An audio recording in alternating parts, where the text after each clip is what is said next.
What's up, guys? Today we've got a Grizzly 660 in here.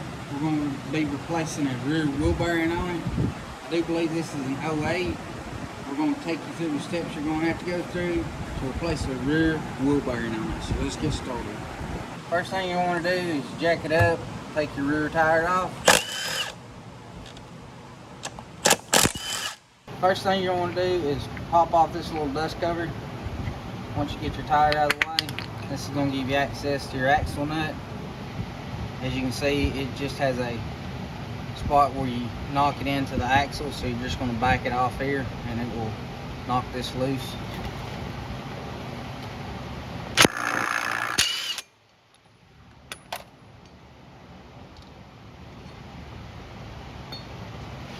Now that we got our hub off, our next thing we're going to do is move this bolt here and this bolt here, and that's going to remove our hub assembly, or our carrier, some people call it, and then we'll be able to remove our bearing.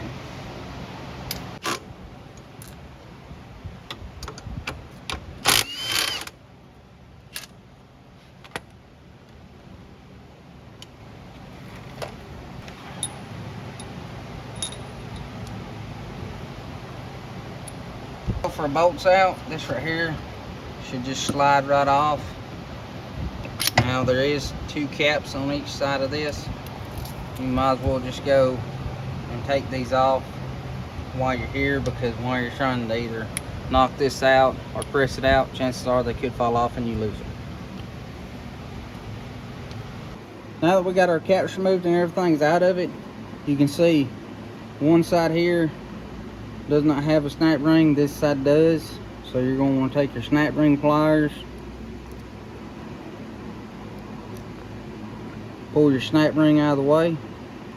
Now the side that you take your snap ring out of, that's the side that the bearing will press out of, so it's going to be pressed out like this. Now once you get your snap ring removed, I would recommend removing these grease fittings, that way you don't break them, because this is going to go face down, and whether you're using a hammer and a punch to knock this out or a press, you don't want to break them and give yourself another job digging that out. Now that we got everything set up here, we're ready to start pressing this out. Now as a reminder, all the tools and stuff that we use in this video will be located down in the description below, so you ain't got to go looking up. Like this little piece here that we're using to press this out, it comes in a kit, so if you don't have a press, you can use a hammer and stuff, because that's what I used to do. We'll also have a press listed if you want to buy a press along with the bearings and stuff. Also, don't forget, we're offering swag now, so be sure to check that out. Everything will be listed down in the description below. As you can see, even without a press, these little bearing drivers, the race drivers, make something like this a lot easier. A press does make it easier. Just a bearing driver, race driver helps out a lot than just using a regular punch. So now that we have our old one out of the way, now you flip it around. And since we got it flipped around, you just remove that to where we've got a good solid base to sit on. Take and put our bearing over this. And now we can either just put us a flat plate in here or readjust everything, and I'm just going to use a flat plate.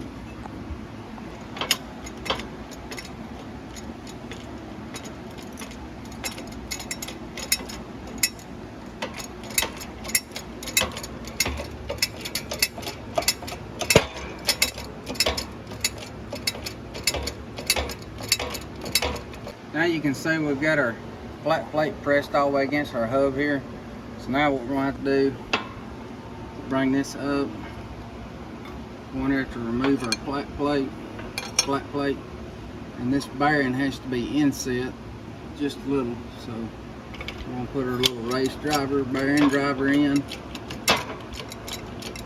and use this to get our bearing to go on down, so we can get our snap ring back in.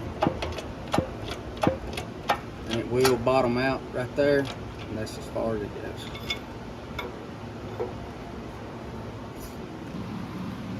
Now we're going to put our snap ring back in.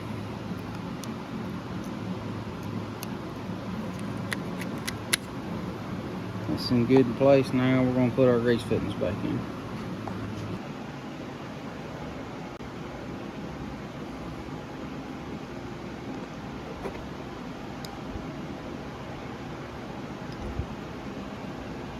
While you got your hub and everything here, your bearing assembly, it's a good thing to take these out and clean these up, because a lot of times these get stuck, and this is what wears on this housing. I usually take these off and take them to a wire wheel or something, clean them up, put some anti-seize on them, then go back in and re-grease them while you're here to keep you from wearing out, especially if you're riding a lot of mud and water. Keep you from wearing out this aluminum housing, keep you from having to buy one of these.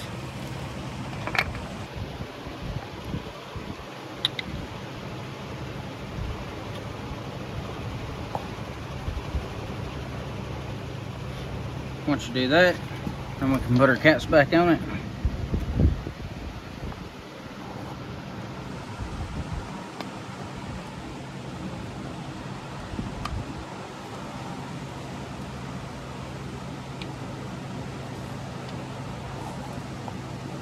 Now it's ready to be reinstalled. Now, just in case anybody's wondering, the short side is what goes up, and down here inside here it says upside. So keep that in mind. Now, I usually, if you watch many of my videos, you should already know that I believe in anti-seize. It's your best friend if you're a mechanic, especially around these four-wheelers, ATVs, side-by-sides and stuff. If you like to play in the water and any of that kind of stuff, this right here is going to be your best friend.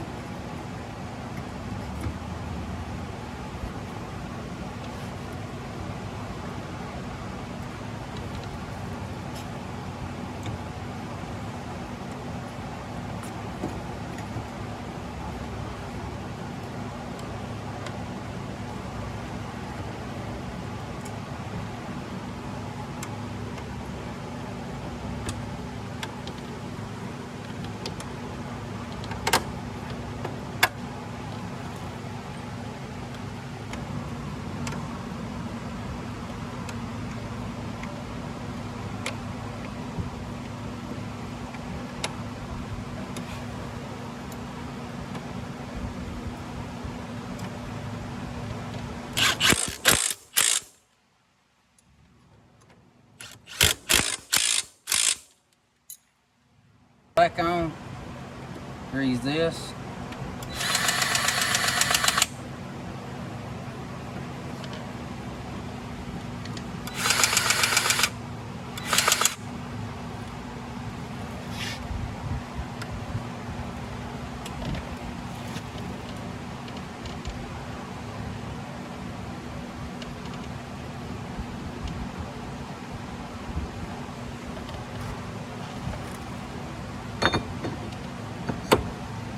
Got our axle nut.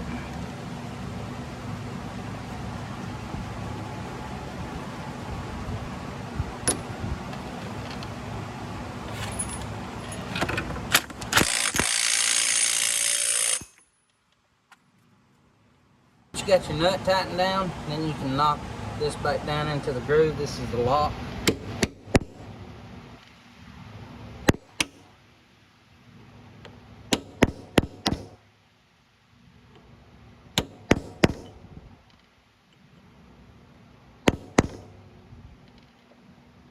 Efficient enough. Then we can put our cap back on it. Now it's time to reinstall our wheel.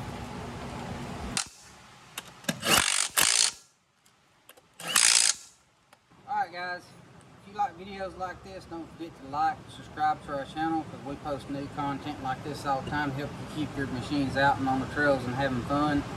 Don't forget to check out down in our description for all the parts and tools you'll need to complete jobs like this. And in our other videos we have everything listed just as well. And don't forget to check out our new swag. And as always, we'll catch you guys in the next video.